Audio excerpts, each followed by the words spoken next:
All right, 3:02. We know that maybe some people still are finishing on previous calls, maybe being caught up after lunch.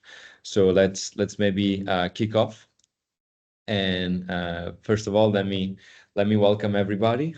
I'm Tommaso. I'm an associate at Bankers Without Boundaries, as well as as partner and matchmaking expert for the Smart Cities Marketplace, which is very kindly hosting this webinar. I've been in the firm for roughly 3 years and have also in asset management and sustainability consulting. I'm joined today by my colleagues, Delphine Kenach. She's recently joined BWB, but she has 20 years of experience in lending, capital markets, global finance, and sustainable finance. She's expert on sustainable capital markets, blended finance transactions with DFIs, as well as she has expertise in leadership positions both in BNP Paribas and Société Générale. Thank you for joining us today. And I'm also here joined by David Papp. He's a principal consultant at Technopolis Group. David has worked for 4 years at the Central Bank of Hungary and subsequently has been head of Sustainable Finance Policy Department.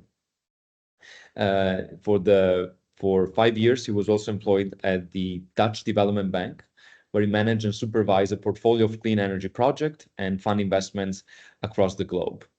So I see there's very, very exciting expertise here today in sustainable finance, not just in the finance world. And let's just kick off with an exciting session today. So the topic of today's session is about unlocking private sector finance for smart cities, financing instruments, and best practices. We'll go through really briefly the role of the Smart Cities Marketplace, which is once again hosting this meeting. We'll then deep dive on green financing instruments, financing types, starting a bit at a high level where everybody can understand, but then also going a bit beyond the traditional instruments that most people have already heard of so far. So we're trying to give you an additional sense on when you're trying to deploy capital, and how to put together some specific funds, use of SPVs, etc.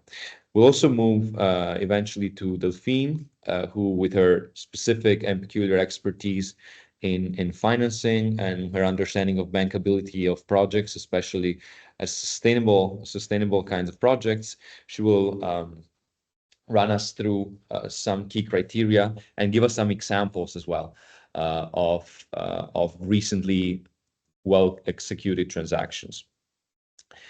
All right, so first of all, let's give you a bit of an overview about the Smart Cities Marketplace.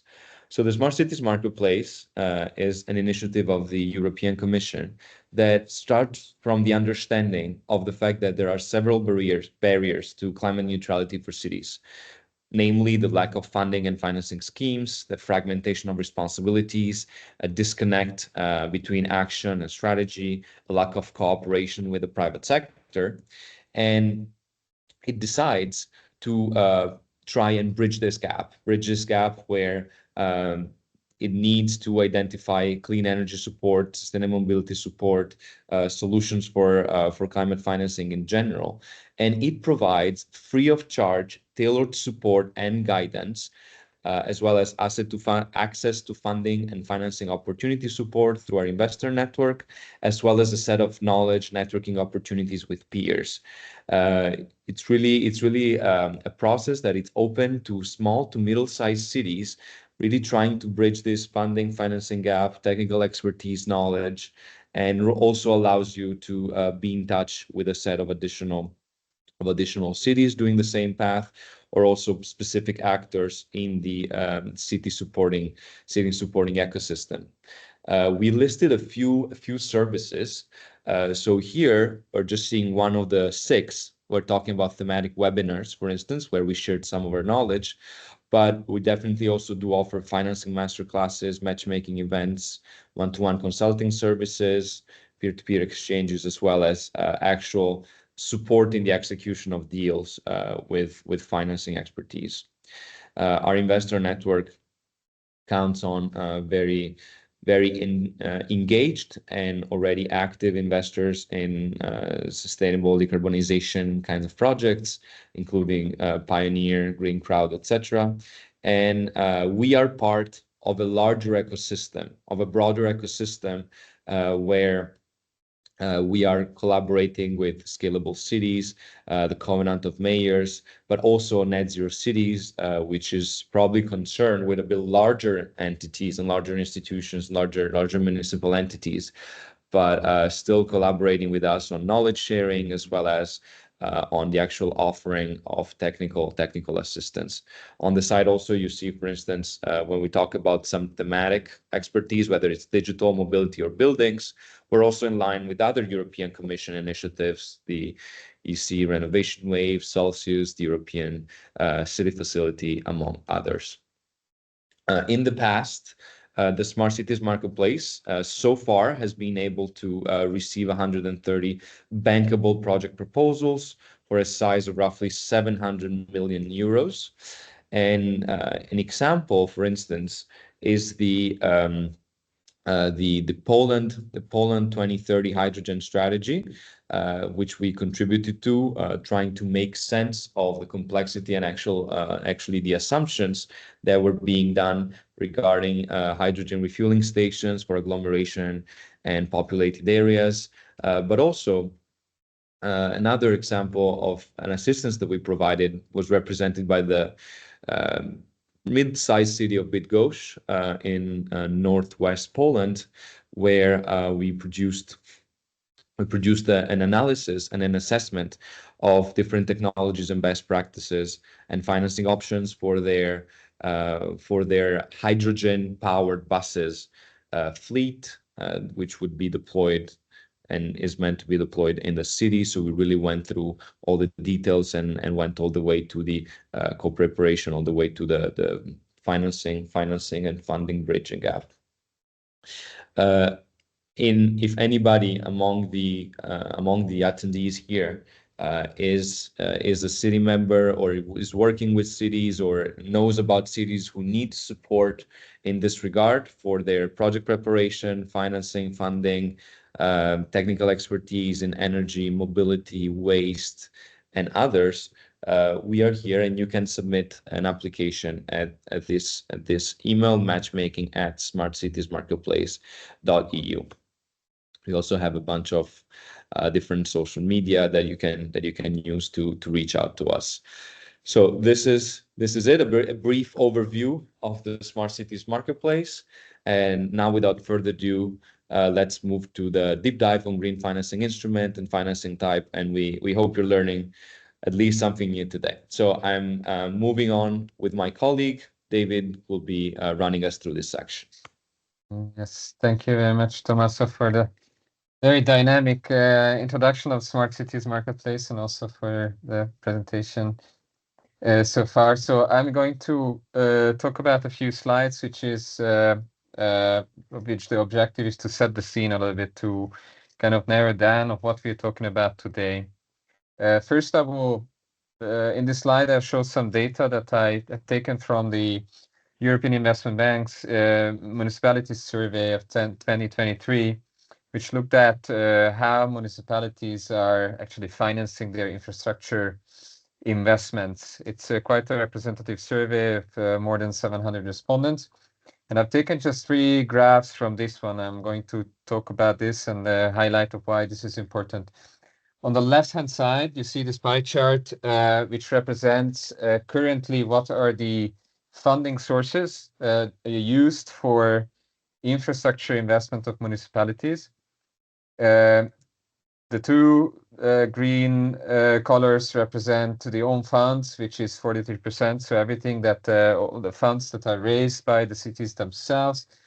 39% is capital transfers and investment grants. So everything that is coming maybe from the government or some other authority within the public sector as grants or capital transfers. And finally, just below 20% is coming from external debt financing. So this is basically bank loans in different forms from different institutions. So this is 18%. So today we're talking about this 18%, the external financing, and how external financing can help, and what are the ways to make external financing successful for municipalities. We can also say that, okay, well, we're talking about only this 18%. It's not really important. It is very important, this external financing, because first of all, it is an opportunity for municipalities to finance some of the investments with the private sector and realize some advantages. The private sector is well positioned to finance investments of municipalities, but not in all cases. So that's something we are talking about today. The middle panel of this graph shows basically whether of all this external financing, have the municipalities been successful in raising all their financing needs or only part of it? And then, as you can see, the dark green color represents here all financing was successfully raised, so the needs were satisfied. In 2020, 82% of all the external financing needs were satisfied for municipalities and 80% not. But in 2022, that has deteriorated.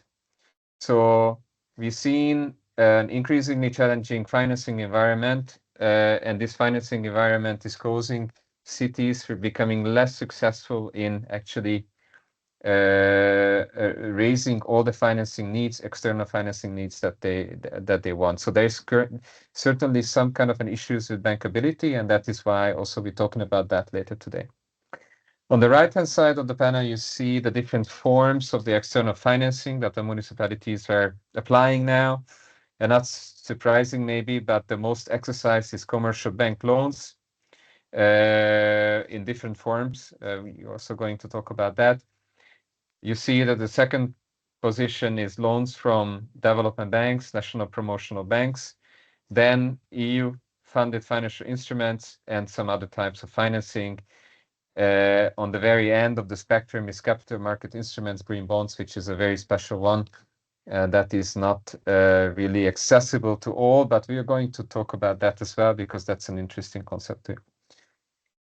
So, so this is just to start our discussion. So the next slide, and the slide after this, I just want to highlight that there's a lot more complexity to this, of course.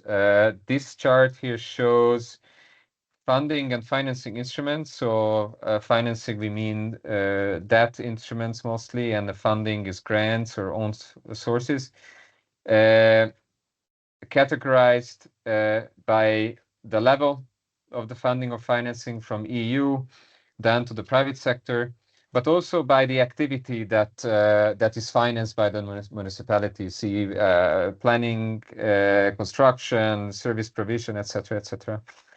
It is just one takeaway point from here. I mean, there are a lot of instruments and there's a lot of complexity to this. You don't even need to look at the graph just to say it is very much dependent on the financing activity, what kind of private external financing instrument can be used. It's more typical for financing construction, acquisition of assets, and less so, for example, for development and project preparation. So it's important to take into account, okay, what are we financing, what kind of activity we're financing, and also the financing, the level where it's coming from.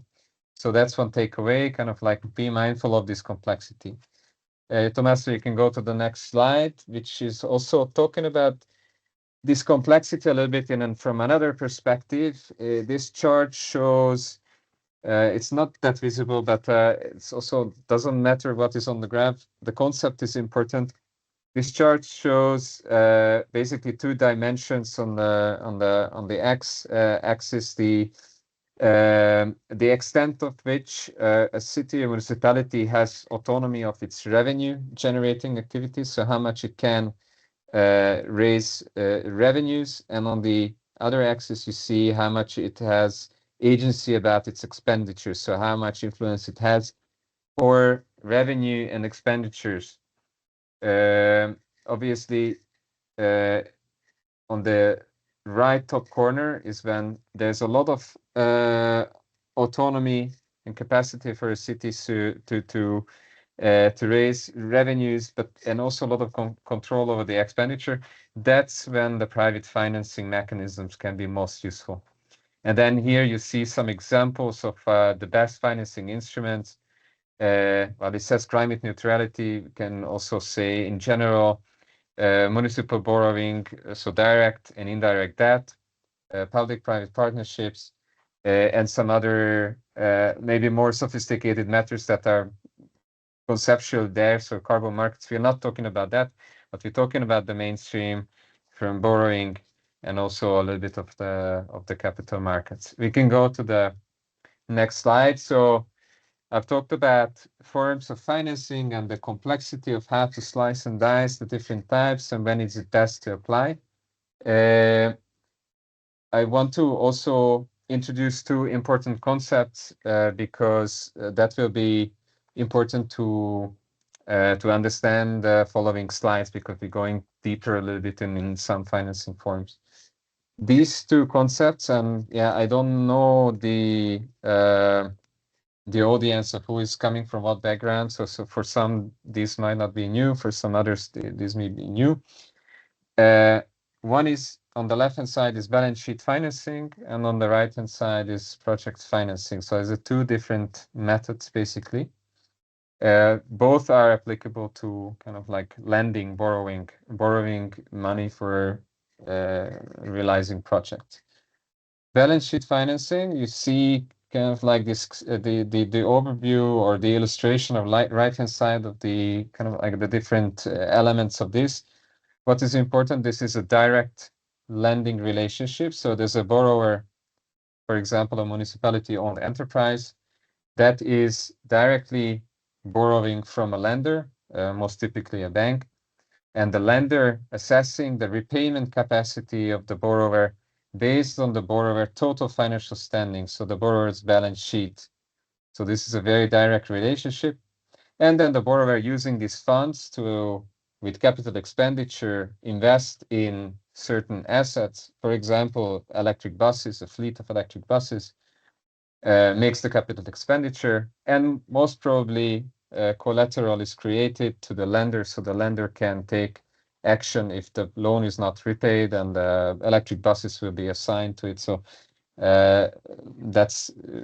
there's also a collateral relationship. But the most important is it's a direct relationship where the lenders are really engaging with the borrower directly, and they are assessing the repayment capacity of the borrower's total financial standing. Now, there's on the right-hand side, there's the project financing method, basically, which is different from this. It is kind of like an indirect lending, whereby at the heart there is a special purpose company, a special purpose vehicle that is established by the project sponsor. As you see here in this graph, the municipality-owned enterprise here is a sponsor. It establishes a special purpose company, and the special purpose company is then realizing the investment. It is making the capital expenditure to, for example, to construct and operate a waste-to-energy plant. It's kind of like a very typical situation where this kind of project financing would be used. The lenders are lending into the special purpose company and not directly to the municipality-owned enterprise, which is the project sponsor. So it's in direct relationship. It is very different technique because the lenders are not looking at the financial standing of the municipality anymore, but it is looking into the special purpose company, of which the only asset or the only project is the one that it is realizing. So it is only looking at the project itself and see whether the project can actually generate those cash flows, those revenues, which are necessary to repay the loan. So the lenders are not directly engaging with the municipality-owned enterprise here, but they're engaging with the special purpose company. There are a lot of different advantages and disadvantages of this. We will come to that later, but this is the concept itself. it is very useful, for example, to the energy projects which are generating revenues, for example, because those revenues can form the basis of the repayment. So these two concepts are necessary for us to understand the following one. I also would like to introduce the concept of green financing, because from my experience, it's not always clear. I mean, depending on the experience of the people, what is green financing and green instruments? Green financing is not a legal category, or green loans or green instruments is not really a legal category. It's not really a separate asset class from the financing perspective, but it's more like a way of doing those very either direct or indirect lending activities. It's more than a way of financing. There are two types today of two kind of like major groups of green financing instruments. One is called the use of proceeds approach, the use of proceeds green loans.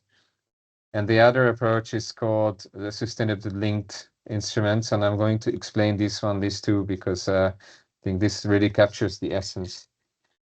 The first one that I mentioned, the use of proceeds approach and the green financing, is what it does is it actually looks at the asset that is going to be financed and looks at how green that asset is, and what really is the greenness of the asset. It is very easy to determine for some projects, for example, a solar project. You know that the solar project will be used to generate green electricity. So then the asset itself is green. We can bring in some concepts of what the eligibility criteria and what determines this, the taxonomy or not. It's not important today, but the asset itself is green. So the loan proceeds are used for financing these green assets. So it's looking at on this asset level. So this is one called the use of proceeds element. The other approach is not looking into the assets, but it's looking into the entity that is borrowing to finance those assets, and looking at the greenness or the quality, the sustainability performance of the borrower as such. How this is done is that usually some kind of a key performance sustainability indicators are defined, and then the financing is linked to these sustainability indicators. Most typically, for example, the interest rate will change if a borrower's sustainability indicator is reaching a certain target. So that's the main concept here. So the financing is linked to key performance indicators and targets of these indicators. So these are the two approaches in green financing. Both of them require some kind of documentation on the side of the borrower, which is usually called the Green Finance Framework or Sustainability Linked Finance Framework, where the financing entity is describing the way it is doing its green financing. Basically, it's very simply put. So these are the main approaches. Green financing is also about how these financings are done, what kind of steps are taken. So it's more like the procedure of it. Here on the right-hand side, I listed some elements of the leading market principles that these green instruments are being used at the moment. I'm not going to go through it, but just to mention what is important here, how the projects that are going to finance with these instruments are selected, how they are evaluated, how are the funds actually managed, and what kind of reporting is done. So this is really kind of like the procedure of the channeling of the funds towards the green project. So this is basically the essence of green financing, and it's very much applicable to municipality financing as well, because there are a lot of eligible and green uses of loan proceeds that the municipalities can finance. So I think it's very important and good to be aware of. I came to the end of what I wanted to say, and now I'm passing it back to Tommaso, who will go deeper into some of these elements. Thank you. Thanks, David. Thank you so much. Yeah, so this is really useful to start seeing the distinctions. I'm aware that some of the attendees will have come across some of these, but let's now delve a bit deeper into the project specific instrument. So we can use here, and we can delve deeper into the special purpose vehicles. Let's start from this. So when it comes to the project financing that David was mentioning earlier, we see a specific difference when we compare it with the governmental financing or the corporate financing. On the one hand, we have the governmental financing where we simply use loans, grants, subsidies from governmental agencies, which are, however, limited by, of course, the budgetary resources of the government that's deploying them. On the other extreme, we have the corporate financing, where we have sufficient assets needs that need to be deployed, and utilities and government companies cannot necessarily use completely their this tool of raising borrowed funds.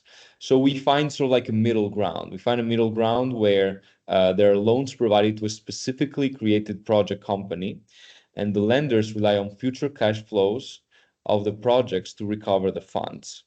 The collateral is limited to the project's assets and future earnings. So here we're really trying to understand how we can get the benefits from an entity that is not necessarily constrained by the budgets of a government, the budgets of a city, nor it's limited by the corporate side of things where you need to borrow funds, guaranteeing the return with assets. Here we're really like ring fencing the project assets and future earnings and constraining this into this special so-called special purpose vehicle. As David was saying, we go about this by creating a subsidiary company with a standalone balance sheet, standalone legal status, and its operations are limited to the acquisition and financing of these specific assets, which is why, in particular, for energy projects, this makes a lot of sense. And this is so-called off-balance sheets financing because it's separate from the city or the municipality balance sheets. In this sense, it means that a potential bankruptcy or a potential default of the SPV structure will not lead to a bankruptcy of the entity itself, whether it's a city or somebody else. There is the possibility of having special contracts, which are, of course, hybrid in this case, where there is a relationship to the city, but they're not, once again, issued directly by the city. There is the capacity to have private investors contribute to it and be paid out by the earnings specifically of the SPV. And additionally, there can also be some kind of supporting financing tool to facilitate the private investor involvement, whether it's adding to the SPV some grants, some tax exemptions, bonds, etc. So we can really package it in a much more flexible way than simply saying the city receives a loan, let's pay for the project with the loan that the city received. And this definitely comes with few upsides, including the unique and flexibility in its legal forms and legal structuring. It has a capacity to leverage private capital individually and separately. We have the capacity to identify and reduce the risks. So every project has their own individual risk profiles. And if private sector partners fail to supply the services, then the city can also have some predetermined payments or penalties. So this is really the way we package the SPV. On the flip side, though, there might be some costs associated to the creations and the setup of the SPV, and sometimes it's worth setting it up only when there's larger projects. We've seen SPVs being done also for smaller ones, but it's true that it makes sense to go about and making all the legal structuring, etc., when you have at least a large project or a set of smaller ones. So in that case, we can have an SPV particularly for one specific sector, whether it's the energy or whether it's infrastructure, and we finance through the SPV structure a set of different ones. So to see the different sizes, for instance, we put here the Manchester SPV for housing retrofit, and we're talking about 235 million for inner housing estate renovation. Here we're retrofitting it for energy purposes. Was set up in 2007, and through this tool, the council properties that were refurbished were up to 1,520. So we see that it can be decently sized, but city like Manchester, of course, it's a big city. On the flip side, we have The Hague, where for geothermal purposes, a 6.6 million euro geothermal project was funded through an SPV, and there was an equity participation that ensured voting rights to the ED fund. But at the same time, the city of The Hague had an equity share of 50% to ensure that the parties involved were compliant, so they wouldn't have the total majority and they wouldn't take over. So like the project and the city remained as an acting party into the SPV. So this allows you to see also that depending on the percentages, depending on how much the public actor remains involved in the SPV, can also influence but ultimately shape the way that the operations can be conducted. Now, let's think about this slightly different and definitely less well-known structure, which is the city funds. And city funds will have benefits of their own, and we'll see in a minute. So here, the city fund is another solution which can be deployed, whether in particular for, once again, energy or infrastructure projects. And of course, when we think about infrastructure at the climate neutrality level or at the climate decarbonization level, we're mainly thinking about public transportation. We're thinking about decarbonizing a fleet, electrifying a bus fleet, electrifying a vehicle fleet. So this is where we're looking at when talking about infrastructure with decarbonization. And in the city conception, in the city fund conception, we can try and use this to leverage available public funding through a model that has the potential to, of course, increase infrastructure investments and allows to basically use and leverage public funding to crowd in private financing as well. Let's dive right in a little bit. So in this scenario, we see that there's a set of private investors that would deploy capital into some individual funds with each their specific topic or thematic. These individual funds would then channel this capital into an energy savings fund, which is a management company responsible for securing capital. This energy company also can receive grant-based funding, so direct capital from governmental entities, from the EU or others. And it then deploys on a city basis for select interventions. The returns are then going into waterfall structure, which means that there's a priority in the way that this is distributed back, basically. So once the cities sponsor such projects, the projects generate returns, they go back into the energy savings fund, so it's still an entity that is separate from the cities itself. And then they go and they're reallocated to the original funds according to the so-called hurdle rate of return. So it's basically the minimum acceptable rate of return, basically. And first, the lowest interest rate, so it's basically the lowest risk, is paid back. So first of all, the individual fund A, for instance, receives 2%. Only when that return is received, then any extra return until 3% is given to the individual fund B. And then after that, any extra return is given to individual fund C for additional interventions. There is the potential for additional returns to be generated. So anything that goes beyond this 2 + 3 + 4, so anything, let's say, beyond 9% coming from projects will be redistributed according to a proportional agreement between each individual funds and come back in. When putting together a city fund, of course, you would have to start by preparing proof of concept, starting by preparing and presenting to local stakeholders, having sort of like an initial engagement with investors in proof of concepts.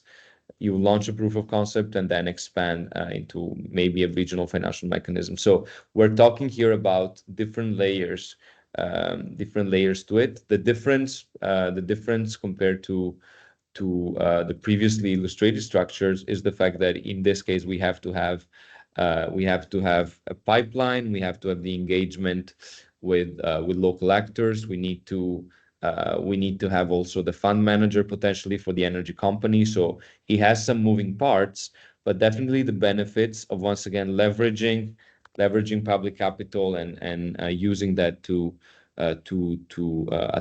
attract private capital as well, and then redistribute it in a tiered fashion. We have some examples, whether in the EU or even abroad. The Amsterdam Climate and Energy Fund, for instance, was set up 15 years ago, and with this objective of having a revolving fund and all the profits and revenues being reinvested in sustainable energy production and energy efficiency, with the deployment of up to 5 million per project. We have also the example of the London Green Fund, where the fund is focused on waste, energy efficiency, and the total size is 120 million, but also a much smaller one like Almada, Less Carbon Climate Fund, created in 2009. And in that case, each individual investment will go for roughly $500,000. So euros. So in this scenario, we're really seeing the different applications that different cities are using for this kind of instrument. And I know that we'll have the opportunity to delve into this maybe a little bit later, but for the time being, let me yield to my colleague Delphine, who will approach and go through her lived experience and her professional experience in particular, seeing how and what private sector financiers are looking for when trying to identify projects for smart cities, projects for decarbonization. And let me start by asking Delphine, what are the essential considerations from private sector actors when assessing investments in smart cities? Thanks, Tommaso. So that's quite a broad question, but private sector financiers basically approach smart cities projects with a focus on balancing financial returns with long-term sustainability and innovation. So on one side, financial return, obviously, that's the primary objective for them. Smart cities are typically having a long-term investment horizon, as they involve building infrastructure, transforming urban services. So these require large capital investments, and they can only attract investors prepared to accept mid to long-term financial return. And private investors will look for clear revenue streams from services like tolls, utilities, smart transportation, or urban data management systems, typically in sectors like water, energy, other utilities. On the other side, long-term sustainability objectives. The focus of smart cities on sustainability are often part of a broader sustainability plan and climate action plan, which make them attractive to private investors, focusing on ESG criteria. And also because this is considered as long-term value appreciation, infrastructure, better connectivity, improved quality of life, and so on. So projects that improve efficiency, such as smart energy grids, may result in significant cost savings for municipalities, and these can be shared with investors as part of the return of investment. So that's one thing.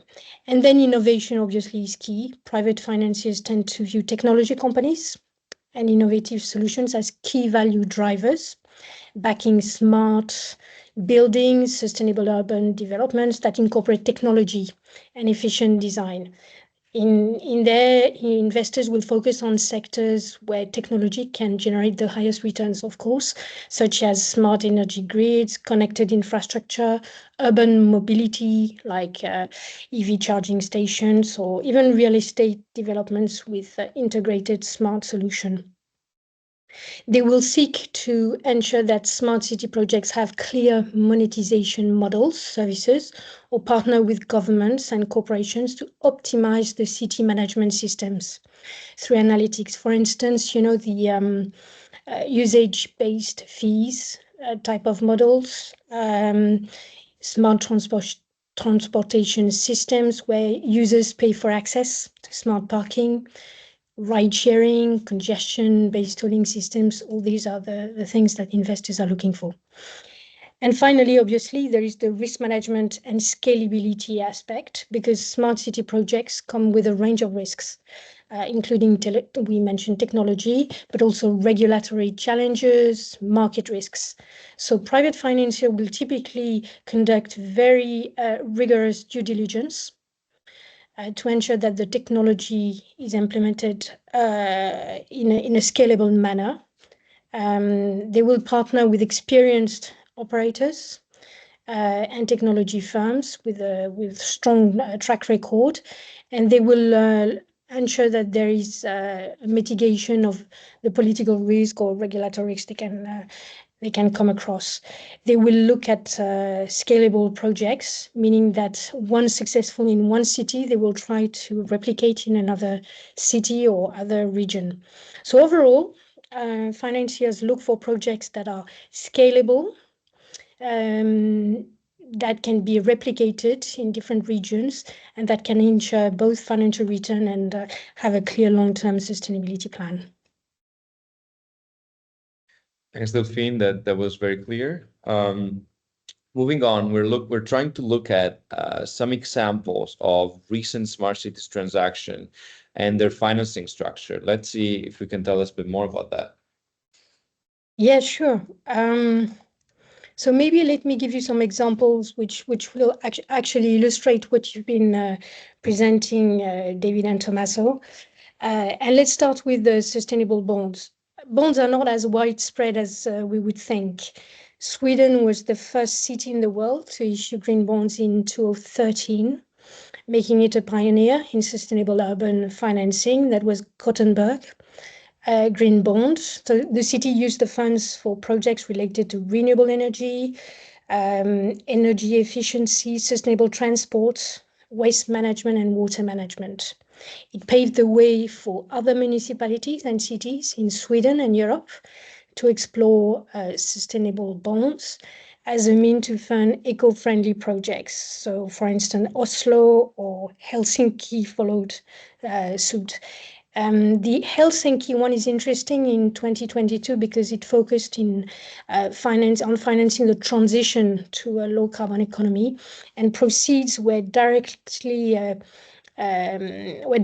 towards projects that supported public transport, electrification, renewable energy, obviously, and sustainable building construction. So other sectors which needed decarbonizing.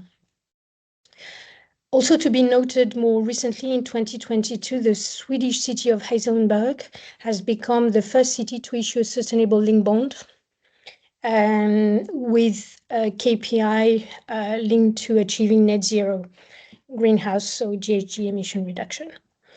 But the practice is not as widespread as one might expect. Despite growing interest in green financing, and that's for a number of reasons. Credit ratings, investor confidence is not always there. There is a lack of expertise and capacity. The process of creating a framework, as David explained well, requires quite a complex and resource-intensive team in each city to be able to come up with these things. And of course, there are lots of regulatory and institutional challenges. And to start with, public finance regulations limit the borrowing capacity of some cities. So the other kind of a typical form of financing is the PPP format, the most widespread. Public-private partnerships are long existing structures. And when focused on decarbonization and climate adaptation, it's quite powerful. Some recent examples include both mitigation projects and adaptation projects, like projects reducing, for instance, the impact of flooding or managing stormwater in some cities. The iconic one is the Thames Tideway Tunnel, a major infrastructure project in London, designated to address water and sewage management challenges, but also it addressed the need of dealing with the risk of flooding in London. Or the Copenhagen Adaptation Plan, which had similar type of objectives. Mitigation projects obviously remain the bulk of it. Essentially, we've seen a lot of smart energy grid projects in Vienna, Milan, Barcelona that improve energy distribution and integrates renewable energy sources into the grid.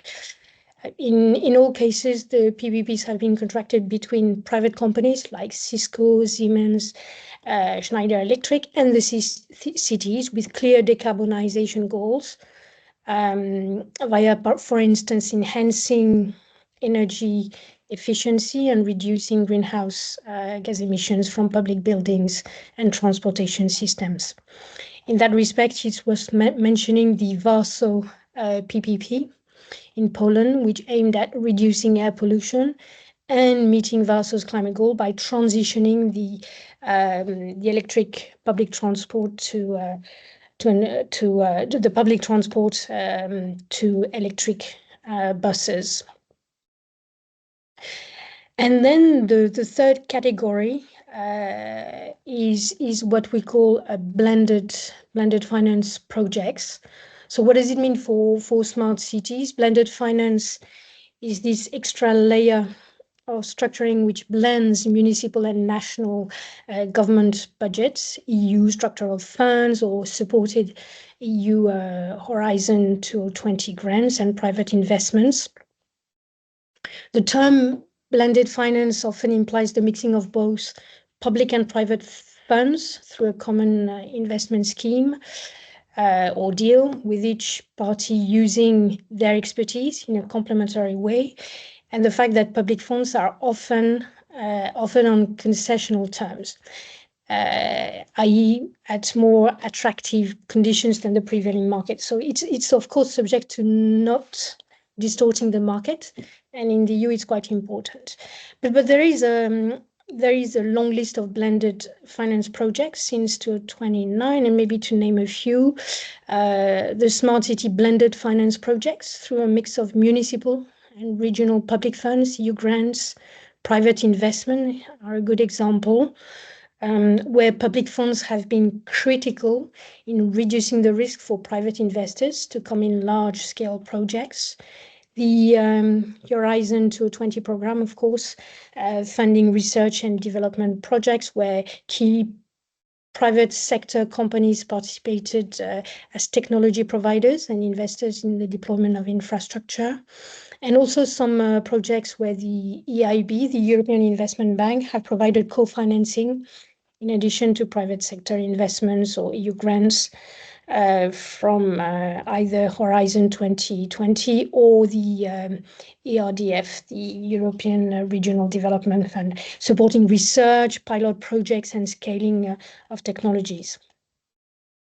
There are also, you mentioned them, Tommaso, a few blended funds which have been designed and more to come. So I would say that these examples demonstrate how blended finance, grants, public-private partnerships are key drivers for smart and cities across Europe and beyond Europe even. These projects benefit from a combination of source of funding, and they sort of attracted the private sector where it would not have come otherwise. Thanks, Delphine. Yeah, there's a lot in here. It's really a lot of examples, and also shows that, at times we don't hear a lot about all these examples, but they exist, and from the daily career and daily work of somebody like you definitely come across plenty of them. We encourage also anybody who might have questions to just write them in the chat, and as soon as we are done with this portion, we will be able to address your questions. So moving on, can you tell us a bit more about the lessons learned from exploring these options and these solutions and seeing the details of that? Sure. So I think there are a couple of things we can derive from existing financing put together. The first one, obviously, is that long-term horizon investment profile and high upfront capital costs are not for every type of investor. We talked about the fact that the long-term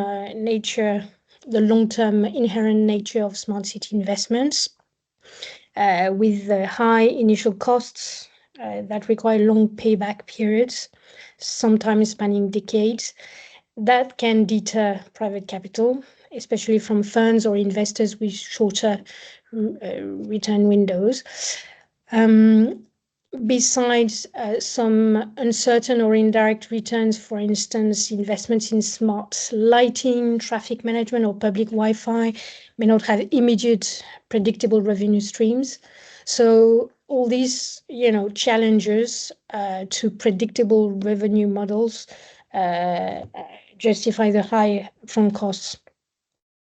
So in this kind of example, we can put actually the Poland example I've just talked about, where there was a need of having private investment being involved into the project, actually, to help out with the overall structure, but they needed some reassurance over the overall business plan.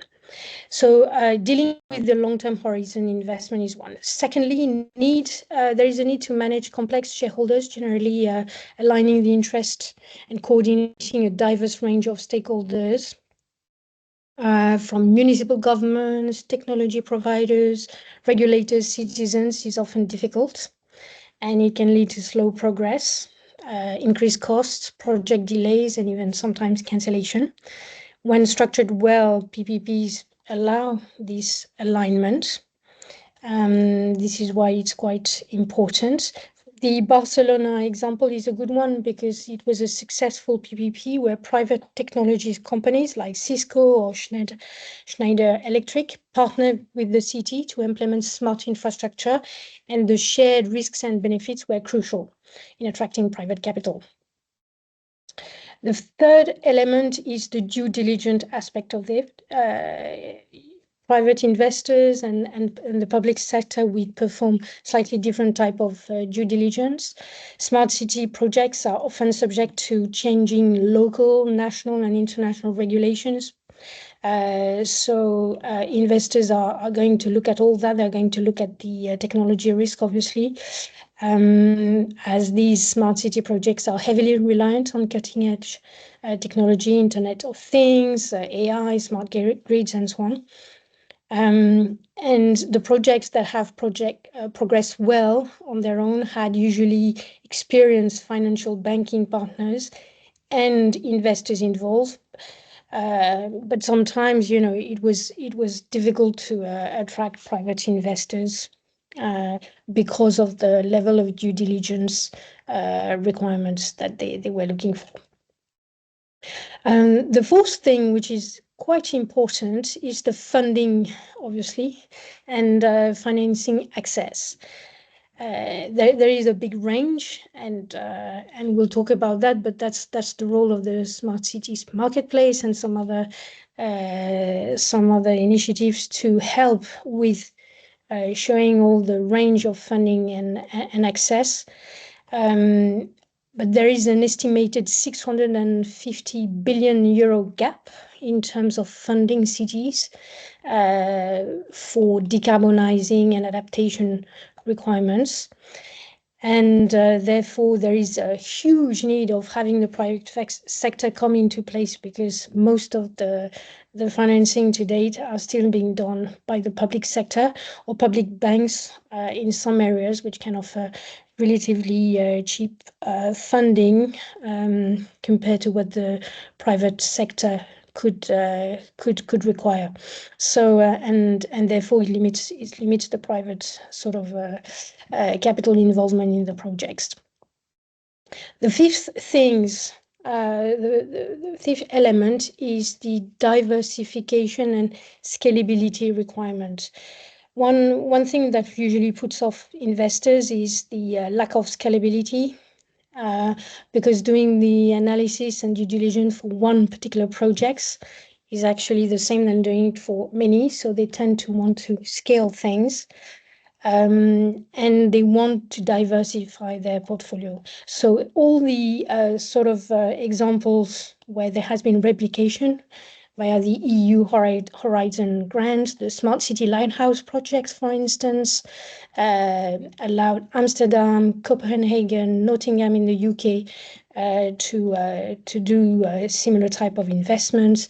The replicate projects or the match-up projects allow a bigger number of cities to get into sustainable smart city financing. So that's important, the scalability. So when there is a scheme that works for one city, the fact that there is some system to replicate it to some other cities is quite important. And finally, I would say the growing blended finance demand with tailored and innovating solutions is quite important and is still in need.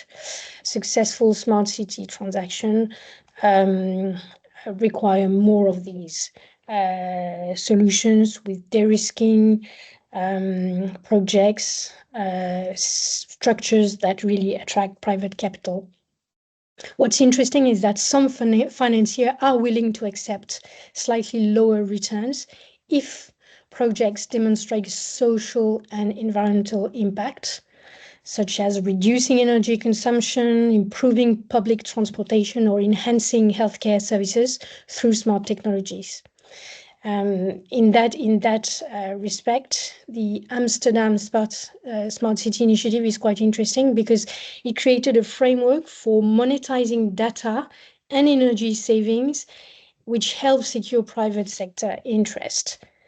So innovation through de-risking structures and blended finance structure are absolutely critical to address this gap we were talking about. Excellent, Delphine. Thank you. Thank you for really walking us through how to go beyond just revenues, how to go beyond simple return structures and waiting time. So that's really useful. I know that you're also involved right now in the work that is being done, especially BWB, but also with our partners on this Climate Cities Capital Hub. And maybe we can link that also to the understanding of the Smart Cities Marketplace contribution. So let's see how these can help to reach what you said we need to achieve for effective financing of smart cities and decarbonization.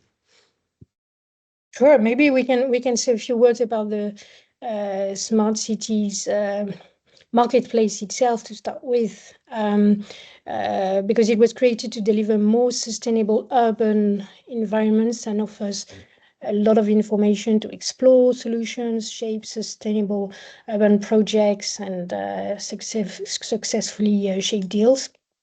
We're doing a little bit of matchmaking effort. But there is also the work of the Climate City Capital Hub, which has been created as a neutral capital center to provide technical assistance, financial structuring, and to facilitate the mobilization of funding and financing support. And I think that's the lesson of what we've heard just before, which is that there are four really, buckets of big needs to scale projects, which is one, building capacity via technical assistance and innovation. Two, having more access to sound, clear cash flow projects which require data modeling and bankability expertise. The third thing is facilitating the emergence of frameworks for scalability and innovation. That's absolutely critical if you want to reach this 650 billion gap. And finally, there is the involvement of the private sector, which is not just a last-minute exercise, because it requires to really connect cities with private investors at an early stage by developing investment opportunities in climate-resilient infrastructures, energy systems, and urban decarbonization projects, focusing on creating investment-ready solutions for urban climate, taking into account the private investors' needs. And there are lots of different types of investors. We always say private investors, but in fact, it's very different to be an insurer, a private equity, an infra fund, or someone who will be more geared towards impact. For instance, like impact asset managers, or maybe even sovereign funds could have a slightly different agenda. Working with local governments to identify and structure projects is absolutely critical as well. And using tools like blended finance guarantees is absolutely critical, but requires to bring investors earlier to get their feedback on the project structuring and make sure that impact is created at project level and also at portfolio level for them. So it's really not just a last-minute matchmaking exercise, if you wish, but it's really, integrating the engagement with private investors all throughout.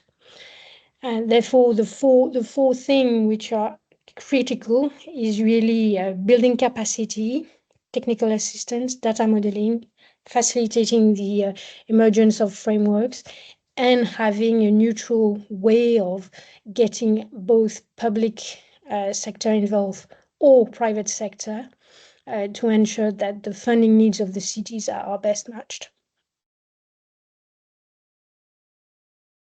Excellent. And once again, the importance of having this additional support, end-to-end support that the Climate City Capital Hub provide, but also the Smart Cities Marketplace will, in terms of technical assistance, is really something that can allow cities to go from conception to deployment and financing.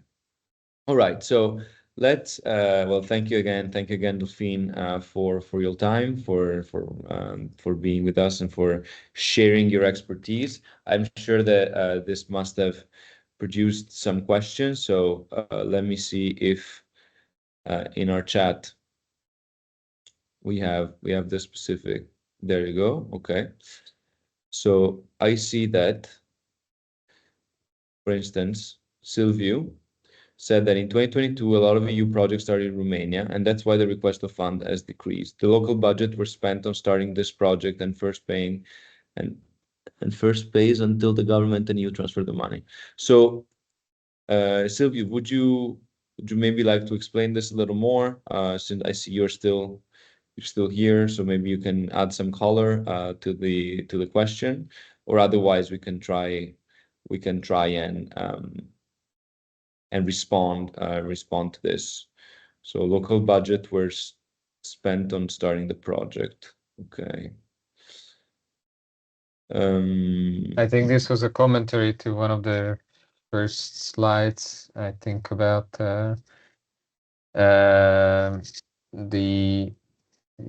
usage of the different instruments. That's where I saw this comment coming in. I'm not sure if this is a question, but okay, that's rather a commentary. But I mean, if we are happy to discuss this further if there's more to it. Okay. So if there are no specific questions, we can delve deeper into some of the concepts that we expressed. Delphine might explore maybe some case studies a bit further, or some scenarios. David could talk a bit more about about the project financing or about the loans. So we're really happy to use this opportunity to get some feedback from the ones who have joined, us who've paid attention so far. And yeah, happy to really, maybe if some of the attendees are working on urban projects, some of the attendees are thinking about financing, and they are exploring SPV structures, they are exploring getting a green loan, they don't know how to do it, they would like to get some more information about that. We're here for this. So this is really something, this is really a moment where people could chip in.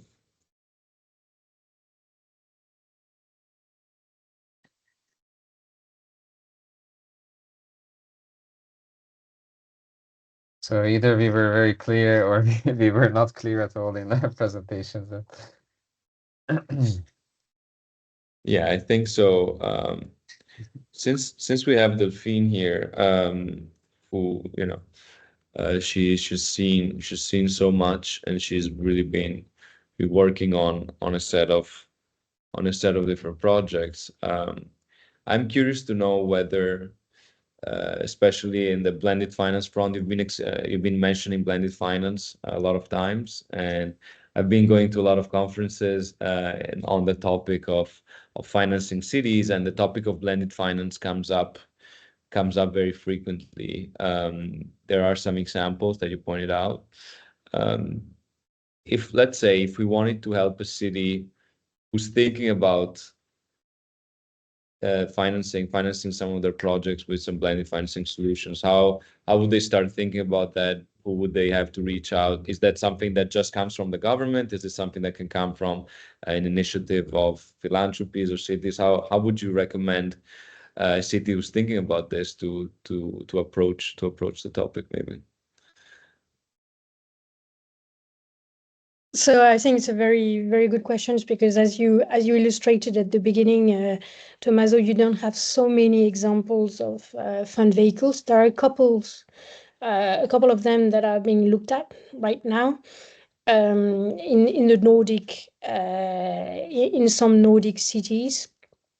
What the one of reference you mentioned, the Amsterdam one, Great Manchester is a very good example that can be referred to. You can see that in these cases, investment from the private sector, in fact, didn't necessarily happen at the investment project level, and there was no real proper separate pool of funds coming from fundraising for the vehicle as a whole among private investors. So this is not an easy task for a city to say, okay, how I'm going to go about it. And therefore, this is why the like of the Smart City Marketplace can help a little by presenting these structures. But typically, cities can go to the Climate City hub and sort of ask for support to understand how they can go about it, talk to city finance experts in the first place, and then they can also talk to the Neutral Capital Center and try to see if we can think about the particular situation that they have in mind, which sector, what sort of projects they are looking at. Would it be a fund for mitigation or adaptation, and the specificities of the particular country as well, and references in that country, because you will find out that it can be very different in Northern Europe or Southern Europe. But I would say that if you are interested, please call us, call any of us three, and we can have further discussions to see what could be structured, or who could be the right contact for you to discuss further with. Excellent. Okay. That's definitely the starting point, and we do offer that. I see. Okay. Michael has left us, but thank you for joining us. Thank you, Aubrey, and thank you, Michael. Okay. Right. So thinking maybe let's explore another couple of things, and then if we don't have other questions, we can always redirect people to the deck or similar. But maybe staying with you, Delphine, on